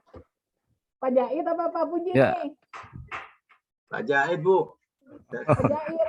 Pak Jahit dulu. Semangat Pak Jahit. Ayo. Ya, semangat Bu. Apa saya harus sebut ini satu-satu, yang lainnya nih yang belum bicara nih, saya hari ini belum dengar nih yang lain. Bisa begitu juga Bu. Boleh, Bu. Ya, Bisa, Bu, izin. disebutin, Bu. Izin Bu. Ya, Pak Jahit silakan. Ya, kaitan dengan komunikasi di tempat pekerjaan Bu. Ya. Memang yang namanya komunikasi memang sangat penting sekali, bahkan ada ungkapan, apalagi bahasa ya, jika ingin menguasai suatu negara, kuasailah bahasanya. Itu. Dan di tempat pekerjaan kami ini Bu, biasanya kita ada sharing knowledge untuk karyawan baru Bu. Itu juga salah satu menjalin komunikasi. Jadi sharing SPK, sharing knowledge. Ya, artinya setiap departemen itu mengirimkan salah satu stafnya untuk memberikan sharing mengenai departemen dia, gambarannya seperti apa, sehingga dari semua departemen itu saling memahami, sehingga kalau sudah terjadi komunikasi yang baik, ya mereka akan timbul, kita saling menghormati, menghargai dan mengakui, sehingga itu akan sangat bagus sekali hubungan, sehingga kalau ketemu di luar bisa menyapa karena udah pernah, jadi dia tahu Bu. Dan kebetulan setiap sharing knowledge itu dari departemen Di mana kerjanya? di PT Primakom Bu, Interbuana. Perusahaan komunikasi juga Bu. Jadi kebetulan dari departemen yang saya kerja itu udah berapa kali saya yang dikirim untuk memberikan sharing knowledge. Jadi memberikan kepada departemen ya? Iya, jadi memberikan wawasan, ini loh departemen data center NOC seperti ini, sistem kerjanya, kemudian apa aja sih yang dilakukan, sehingga mereka dalam berhubungan, karena kan kami itu sebagai pusat Bu, sehingga nanti komunikasi juga nggak terlalu, ibaratnya mengerti, oh kondisi ini traffic kerjaannya banyak, sehingga dalam komunikasi ataupun ada permintaan request mereka dengan bahasa yang baik. Kemudian juga dari gaya kepemimpinan juga pengaruh Bu, komunikasi ke bawahan. Ya mohon izin, ya saya sudah mengalami beberapa pemimpin yang mempunyai gaya masing-masing, ya. Seperti mungkin dia, ya maaf, mungkin dia anak polisi ya. Jadi Ya. gayanya agak Ada yang ke polisi bawah-bawah. pasti nurunin dong, katanya pohon jagung nggak buang lagi. Iya, jadi gayanya mungkin apa ibaratnya strike, kemudian sistem punishment yang mungkin sehingga para tim jadi akhirnya tidak mau tidak berani mengungkapkan, nanti ngeri salah atau takut atau apa gitu kan. Nah, kemudian kalau yang terakhir ini ya mungkin beda dia emang dari karyawan. Yang anak kiai nggak? Anak kiai bukan? Kalau yang kedua pernah anak kiai juga, Bu. Jadi terlalu ini juga ya, terlalu slow juga. Kemudian kalau yang sekarang ya memang dia ya kalau kita lihat memang jiwa muda ada. Kemudian pernah saya dalam kondisi seperti ini kan diminta karena pembatasan duduk di ruangan saya. Itu mereka punya quote-quote ya, walaupun orang non muslim gitu ya, Bu ya. Saya pernah baca quote dia bahwa layanilah manusia itu seperti kita melayani Tuhan. Oh, itu mereka pegang sekali tuh. Jadi memang pimpinan itu harus bisa membaur gitu, pendekatan kepada timnya. Karena kalau tidak ya jangan sampai kita jadi pimpinan datang ditangisi, pergi malah disyukuri gitu. Makanya pendekatan itu yang dengan jajaran itu yang sangat penting sekali, Bu, dengan bahasa kaumnya, Bu, gitu. Ibaratnya kalau orang muslim dengan bahasa kaumnya, ya bicara dengan yang di bawah supervisor, dia kan manajer, dengan supervisor bagaimana bicaranya, dengan bawahan bagaimana bicaranya. Jadi mengetahui atau seperti ya maaf, mungkin kalau Nabi Sulaiman tuh bisa menguasai seluruh bahasa, Bu. Dia bicara dengan semut ya dengan bahasa semut, bicara dengan singa ya dia bahasa singa gitu. Sehingga terjalin komunikasi yang harmonis gitu. Dan kami juga sebagai bawahan komunikasi baik. Jangan seperti ya maaf mungkin sejarahnya mungkin kalau orang cuek bebek itu ya mungkin karena itu ya, Bu ya. Bebek dipanggil Nabi Sulaiman, cuek aja, akhirnya jadi cuek bebek gitu. Jadi dia itu mungkin. Kemudian juga, Bu, kami juga diberikan pelatihan-pelatihan, Bu. Mungkin Ibu pernah dengar yang namanya John Robert Power. Oh iya. Ya, kami di training ya 3 hari ya, walaupun tidak menginap. Itu John Robert Power itu mengajarkan bagaimana cara bersikap, bagaimana dari cara berdiri, duduk, salam tangan, bagaimana cara bicara gitu. Itu kami dikasih training, terus bagaimana berpakaian yang serasi gitu kan.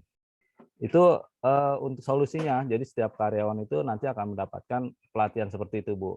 Sehingga nanti bagaimana dia berkomunikasi dengan sesama, dengan pimpinan, kemudian bagaimana berjabat tangan dengan sesama jenis ataupun beda, itu ada ininya juga, Bu. Kemudian bagaimana cara duduk yang baik. Nah, itu solusi-solusinya di tempat pekerjaan kami seperti itu, Bu. Sehingga menghasilkan ya komunikasi yang baik. Pimpinan juga selalu mengadakan webinar setiap bulan, Bu, dengan adanya pandemi ini. Dan dia sangat terbuka sampai dia bilang dia bukan siapa-siapa, silahkan sampaikan kalau misalnya ada yang ingin disampaikan. Jangan mentang-mentang saya CEO ya, membawahi yang punya 4 perusahaan pada takut gitu. Akhirnya selalu diajak komunikatif gitu, Bu. Terima kasih, Bu. Ya, Pak Jaib, bagus sekali. Jadi memang solusinya tadi ya, kalau di kantor ada permasalahan, kadang-kadang kan juga nggak semua staf kita atau bawahan kita mengikuti aturan-aturan atau visi misi yang sudah dibentuk. Kadang-kadang ada aja gitu persoalan gitu. Jadi kalau memang salah satu solusi tadi, memang bukunya John Robert Power itu bagus sekali, di mana dia juga mengajarkan bukan saja cara berkomunikasi yang baik, cara berpakaian yang baik, sampai soal keserasian pakai di badan itu juga diajarkan. Maka kalau sekolah modeling itu nggak lepas dari bukunya si John Robert ini ya. Bagaimana kalau biasanya kan kalau ibu-ibu tuh seneng ya, kerudungannya warna apa, bajunya warna apa, tasnya warna apa, sepatunya warna apa. Itu juga menjadi ini tren. Jadi orang yang lihat juga, oh iya bagus sekali. Begitu juga Bapak ke kantor. Bapak jangan pakai batiknya warna ini, terus pakai celananya warna apa. Terus juga diserasikan. Kalau hari ini mungkin, kalau yang punya ya, mungkin punya koleksi jamnya beda-beda. Oh, saya pakai baju coklat, saya akan pakai jam tangannya saya yang coklat. Saya bawa tasnya mungkin yang warna coklat. Saya pakai sepatu yang coklat. Ini juga salah satu penampilan komunikasi yang ada di dalam tubuh kita gitu, menyampaikan begini loh cara komunikasi yang baik dari pakaian gitu. Ya, bagus Pak Jait itunya ya, solusinya terus dikembangkan. Mungkin juga tadi apa yang disampaikan staf kalau bisa jangan di asal babe senang ya. Kadang-kadang juga menyampaikan staf-staf asal pimpinannya suka, tapi problem yang dibawa juga tidak bisa. Tapi juga selain disampaikan, perlunya turun ke bawah, komunikasi ke bawah itu sangat perlu sekali. Coba sebutkan aja. Izin Ibu. Iya, belum bisa. Ibu Sinta, silakan. Terkait dengan teori budaya organisasi merupakan sebuah teori komunikasi. Saya Ibu selaku senior pramugari Polri di institusi Polri, itu sangat penting sekali Ibu, mengingat kami ini pramugari harus mengetahui jadwal keberangkatan Bapak ini, tujuan Polda akan disinggahi oleh Bapak Kapolri atau pimpinan petinggi gitu, terus berkoordinasi dengan tim kru kami Bu, mohon izin, jadi ada mekanik, ada pilot, ada kopilot, dan kami sendiri dan senior pramugari kami Bu. Ketika itu kami ada masalah Bu, jadi seorang pramugari itu tidak hanya dituntut untuk pintarnya saja Bu, mohon maaf, atau mengerti safety atau servisnya saja di pesawat, tapi senior kami ini sudah overweight Bu. Jadi berat badan di pramugari itu kalau di Garuda dulu kami sekolah di Merpati itu Bu, mohon izin, itu berat tidak boleh lebih dari 55 kilo Ibu. Iya, jadi penampilan juga dibutuhkan Bu. Di situ kami ditegur oleh pimpinan kenapa adik junior kami badannya sudah melebihi 75 kilo Ibu, mohon izin. Nah, dari komunikasi itu tidak mungkin kita langsung adik junior sudah naik terbang, kita langsung komunikasikan begitu kan, pasti nanti perasaan junior kami akan down Bu. Jadi kita mengambil rapat untuk senior terlebih dahulu, kita sharing, kita panggil juniornya dulu, individu juniornya dulu Bu, kita face to face dengan senior. Setelah itu kita buka forum secara global dengan junior pramugari lainnya gitu. Dengan menitik beratkan tidak pada berat badan dulu Ibu, mohon izin, tapi kita buka dulu wawasannya secara luas mengenai bagaimana dulu prosedur di sekolahan di maskapai sipil, terus kita balikkan lagi ke instansi Polri kita. Jadi saya selaku senior pramugari sangat penting sekali komunikasi itu secara dua arah tapi tidak menjatuhkan junior Ibu, mohon izin. Ya, bagus. Siap Ibu, ya. Terima kasih. Ya, nah ini Bu Sinta juga punya pengalaman khusus sebagai pramugari ini ya. Tapi pramugari di Angkatan Udara ya. Polisi Udara Ibu, mohon izin di Polri. Siap. Oh ya, di Kepolisian Udara. Nah, apalagi seorang pramugari, komunikasi sangat perlu sekali. Sebab apa? Kalau menyampaikan apa yang disampaikan oleh pramugari tidak pas, terutama itu pramugari menyampaikan kepada pilot apa yang disampaikan, kondisi yang di dalam, terus tadi kan bilang mana yang dibawa orang-orang penting harus apa, harus gimana. Ini sangat penting sekali. Jadi kalau tadi punya masalah pramugarinya ada yang mungkin overweight badannya ya, berat badan. Nah ini memang perlu. Kalau pramugari memang nggak boleh gemuk, biasanya begitu setahu saya. Karena kalau dia gemuk nanti kalau dia bantu ngangkat koper dan yang lain-lain nggak kuat kegedean perutnya gitu kan. Biasanya pramugari langsing. Yang kedua biasanya pramugari punya citra pakaiannya, dia kan punya ciri khusus ya pramugari. Jadi di kantor juga memang masing-masing ada. Mungkin kalau kantornya kayak Pak Edi, mah nggak mau khususkan mau baju apa aja, yang penting sesuai budaya kerapian. Tapi kalau seorang pramugari itu kan penampilannya dan segala macam itu juga komunikasi tubuh harus disampaikan. Selain memang pramugari harus menguasai bahasa, dia sampai di mana dia harus mampu menguasai satu. Walaupun bahasa idealnya tetap harus menggunakan bahasa Inggris, mungkin itu yang bisa disampaikan oleh semua kadang-kala kan penumpang juga tidak semua mampu loh dengan menggunakan bahasa Inggris. Saja orang yang dari daerah mana, misalnya dari Thailand, dia tidak bisa ngomong bahasa Inggris tapi bisanya bahasa Thailand. Itu juga paling tidak 1-2 kata yang penerbangannya menyinggahi negara-negara tersebut, seorang pramugari harus mempunyai menguasai bahasa tersebut. Walaupun tidak banyak, tapi ada bahasa 1-2 yang mungkin bahasa formal yang biasa digunakan oleh masyarakat. Misalnya nanya di mana kamar mandi, tapi dia tidak bisa dengan bahasa Inggris, tapi dia bisa di mana di mana dia apa dilayani oleh pramugari dengan bahasanya dia, itu juga sangat perlu sekali. Bagus Bu Sinta, terima kasih, dilanjut. Itu jadi untuk memecahkan persoalan komunikasi sangat perlu, jadi tidak harus ditegur secara umum, tapi memang harus dibicarakan secara baik-baik supaya tidak menjadi yang ditegur itu selain mungkin dia juga tidak stres ya, mungkin dia juga nanti akan tersinggung, tapi dengan menyampaikan secara baik dengan komunikasi dan bahasa yang baik, insya Allah akan diterima dengan baik. Nah, lanjut siapa yang menyampaikan lagi? Saya sebutkan. Ya, Pak Puji, lanjut. Bu, Pak. Saya munajat, Bu. Iya, sama siapa? Saya munajat, Bu. Saiful. Saya munajat, Bu. Oh iya. Lanjut, bentar, lanjut. Bu, soalnya kameranya lagi ini, Bu. Bentar, Bu. Lanjut, Pak Asep. Bu, di dalam dunia kerja saya di perbankan ya, Bu. Di situ kan ada suatu organisasi yang organisasi tersebut dinilai yang lama ya, Bu. Jadi zona nyaman ya, Bu. Di antara budaya organisasi tersebut di situ kan ada memiliki hambatan ya, Bu, hambatan perubahan, Bu. Ya. Nah, hambatan tersebut di dunia kerja di perbankan yaitu ada 5, Bu. Yaitu karyawan kurang terlibat. Misalnya gagal melibatkan karyawan dalam proses perubahan. Yang kedua, komunikasi tidak efektif, Bu, sesama karyawan, hanya mengeluarkan pengumuman dan strategi perubahan. Ya. Untuk yang ketiga, buruknya antisipasi pergeseran budaya. Jadi untuk karyawan sendiri ada yang udah zona nyaman, tidak mau perubahan dengan adanya pengumuman yang dengan adanya pengumuman dari manajemen yang dadakan untuk perubahan yang ke depan. Tapi kan untuk yang karyawan-karyawan yang lama kan tidak mau dalam perubahan secepat itu ya, Bu ya. Pelan-pelan ya. Ya, Bu.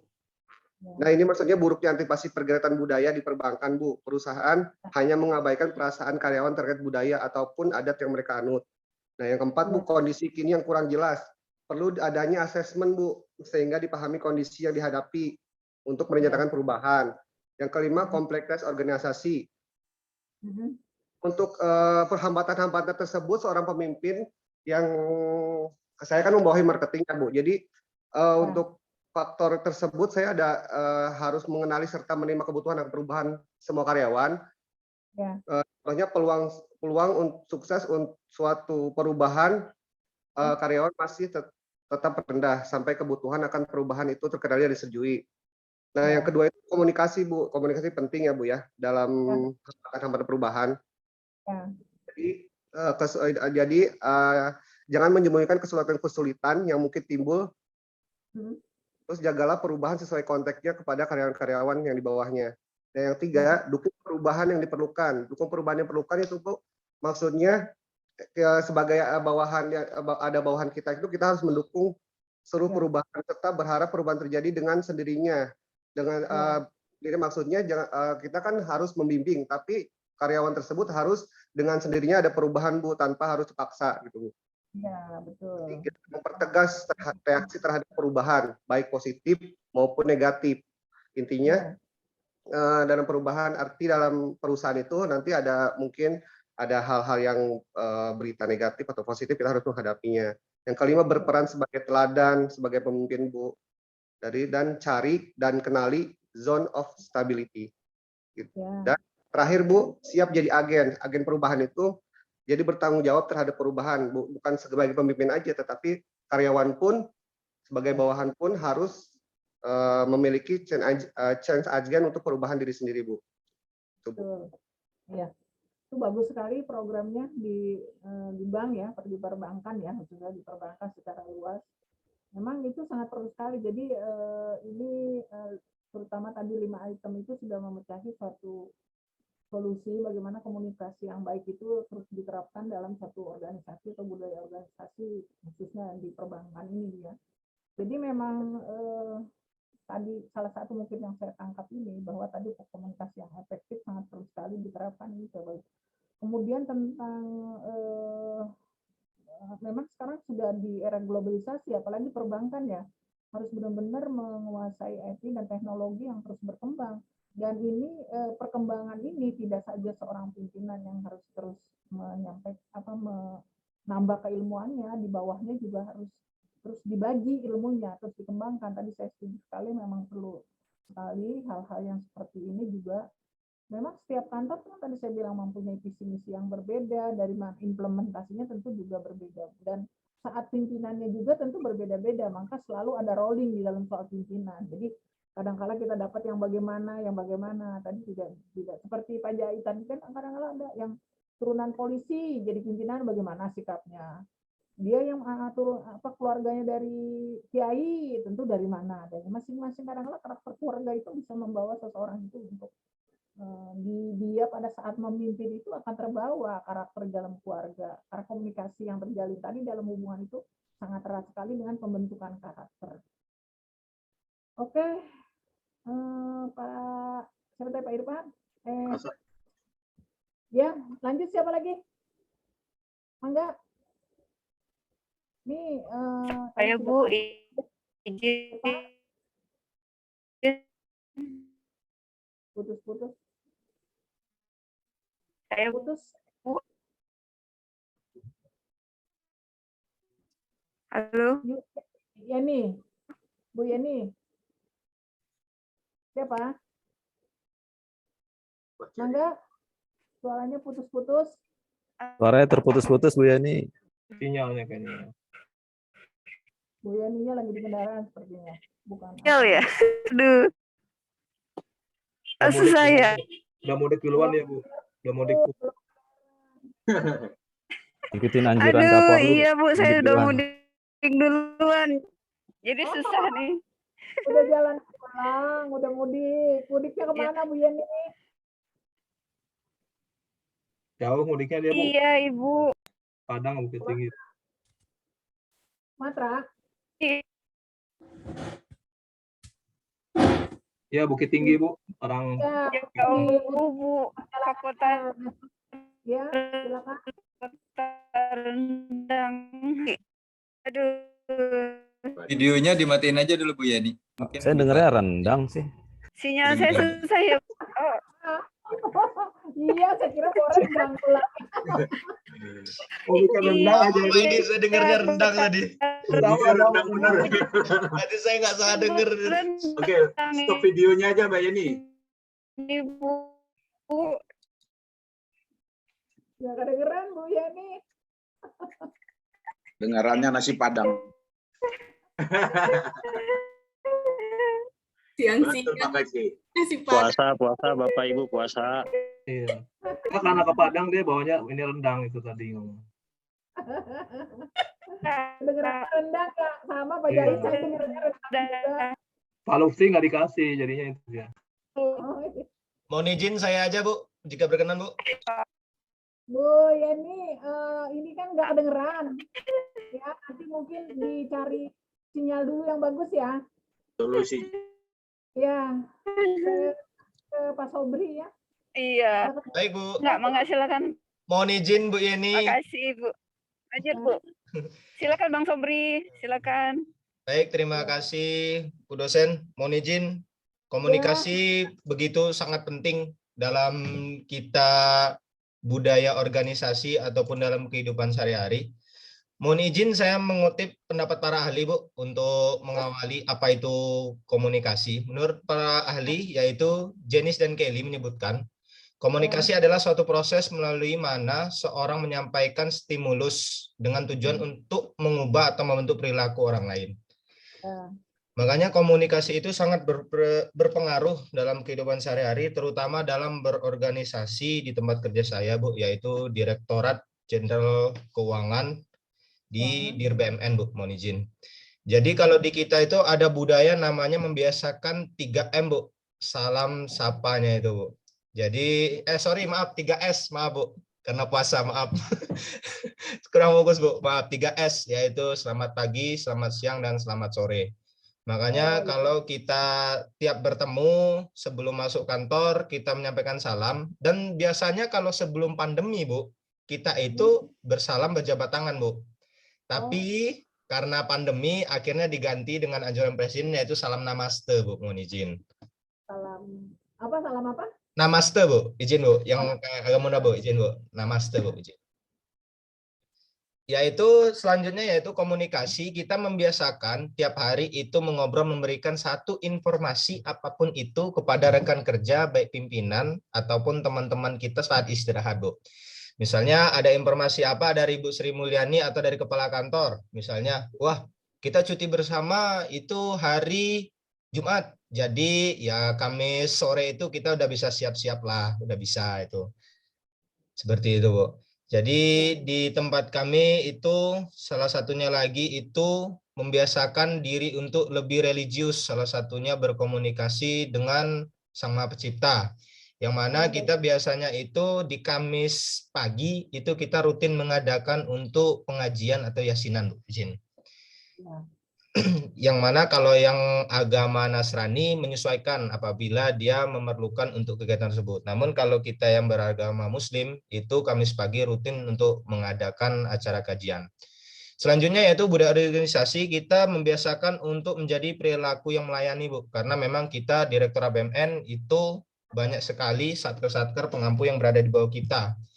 Semua satker yang di bawah kita itu nanti itu pasti diadakan nanti adanya penelitian atau pengisian kuesioner bagaimana pelayanan kita selama 6 bulan, itu periodik biasanya, Bu. Jadi kalau nanti dari hasil asesmen itu pelayanan kita menyesuaikan, maka nanti kita itu kategorinya masuk WBBM, Bu. Wilayah bersih, bebas, dan melayani. Nah, kalau itu sudah kita pegang, insya Allah tunjangan kita bisa nambah, Bu. Maka dari itu, mengapa pentingnya budaya komunikasi di kita, itu sangat penting karena itu nanti berpengaruh sekali ke karir kita dan ke perilaku pribadi kita, Bu. Mohon izin. Terima kasih. Bagus sekali. Anak buahnya Bu ini ya, Bu Sri Mulyani. Siap, Bu. Ya. Saya udah pernah ketemu dengan beliau waktu dia menyampaikan seminar di KPPG di Slipi. Pernah ketemu dengan Bu Sri Mulyani. Bagus sekali, orangnya pintar sekali. Saya salut sama beliau sebagai seorang perempuan. Pintar sekali, Bu. Dan dia mendukung ini, Bu. Apa namanya itu seperti era Kartini, Bu. Penyetaraan gender, Bu. Izin. Saya juga bangga keilmuan yang dia miliki. Sangat pintar sekali ya. Harus menjadi contoh gitu ya beliau. Betul, Bu. Jadi apa yang diterapkan di kantornya ya pastilah karena industri juga sangat pintar, cuma tinggal bagaimana karyawan merealisasikannya. Kadang-kala apa yang diterapkan oleh pimpinan juga masih ada bawahan-bawahan yang masih tadi kalau itu masih yang belum apa namanya mungkin ya bandel-bandel masih ada satu dua pasti terjadi. Pasti, Bu, pasti, Bu. Yang ngabur-ngabur pasti ada, Bu. Nah, mudah-mudahan dengan adanya diterapkannya satu sistem manajemen yang begitu bagus ya, mungkin bisa terjalin hubungan komunikasi juga yang baik. Kalau tadi menyampaikan bahwa setiap pekan mungkin semua kantor juga tidak semua sih mungkin ada, tapi saya salut juga dengan adanya pengajian setiap hari Kamis karena kita sebagai manusia itu di Quran aja kita diajarkan hablum minallah dan hablum minannas, hubungan kepada Allah dan hubungan juga kepada manusia. Jadi kita perlu selain kita tadi menjalankan ritual kita di rumah sebagai manusia yang beribadah, hablum minannas kita apa yang kita lakukan kewajiban sebagai seorang muslim. Contohkan saja kita sholat 5 waktu. Jadi kalau sebenarnya sebagai seorang muslim itu sangat enak sekali kalau menurut saya sebagai warga orang muslim. Kenapa? Adanya hablum minallah itu satu ungkapan saat kita mempunyai masalah, sepertinya masalah ini tidak bisa selesai kalau kita tidak kalau kita sampaikan mungkin nanti akan aib kita atau apa kita sampai kepada orang lain, maka akan lebih baiknya pada saat kita mempunyai persoalan yang memang persoalan itu cukup mendelik di kita, maka hablum minallah ini sangat baik sekali. Mending kita sampaikan kepada Allah, kita ngomong sama Allah apa yang kita persoalan. Nah, insya Allah kalau kita sampaikan, Allah akan dengar. Walaupun kalau apa yang kita inginkan tidak sesuai dengan Allah inginkan. Tapi yang Allah inginkan sesuai dengan yang kita inginkan. Tapi ya begitulah, cari yang terbaik. Pasti kalau kita yang tidak inginkan, tapi Allah inginkan, berarti memang Allah tidak meridhoi apa yang kita lakukan. Tapi kalau kita menginginkan, Allahnya tidak menginginkan, ya memang Allah belum meridhoi. Jadi kalau berdoa itu, kita mengomong kepada Allah, kita menjalin hubungan komunikasi dengan Allah, maka mintalah, jangan berharap apa yang dikasih, tapi terimalah apa yang Allah berikan kepada kita. Nah itu, begitu juga tadi, hablum minannasnya di kantor, hubungan dengan keluarga, dengan anak, dengan semua lingkungan, pasti jalinan ini juga sangat memerlukan. Tadi kan Quran bilang hablum minallah wa hablum minannas, kita hubungan kepada Allah yang baik, dijaga hubungan juga kepada manusia. Bukan saja kita berzikir kepada Allah, tapi kita kepada manusianya kita tidak jalin hubungan kita. Ini juga tidak bagus sebagai insan kita. Manusia hidup di dunia ini yang saling terkait dan saling membutuhkan. Manusia hidup di dunia saling membutuhkan, tidak bisa hidup sendiri. Harus saling mengaitkan. Jadi begitu, ini karena sudah jam 2, saya mohon izin. Jadi mungkin nanti pekan depan kita sambung, Bu Yeni, dalam perjalanannya hati-hati ya. Karena mungkin ada di tengah perjalanan, jadi tidak mungkin sinyalnya agak susah ya.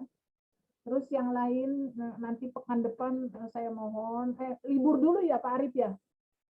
Iya Bu, harusnya libur dulu. Memang belum ada pengumuman dari kampus, tapi rasanya libur ya Bu ya. Ya, karena kan pekan depan sudah mau Lebaran ya, jadi mungkin kita libur dulu. Nanti pertemuan kita setelah Hari Raya.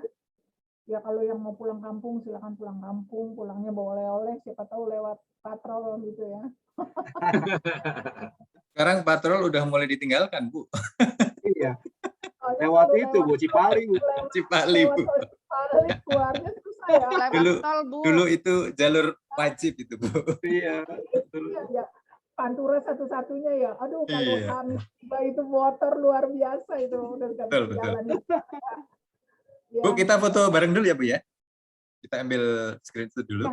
Mohon izin Bapak Ibu, mohon dibuka M-nya. Kita akan ambil di layar pertama dulu. Kita tahan dulu 1, 2, 3. Oke, mohon tunggu sebentar.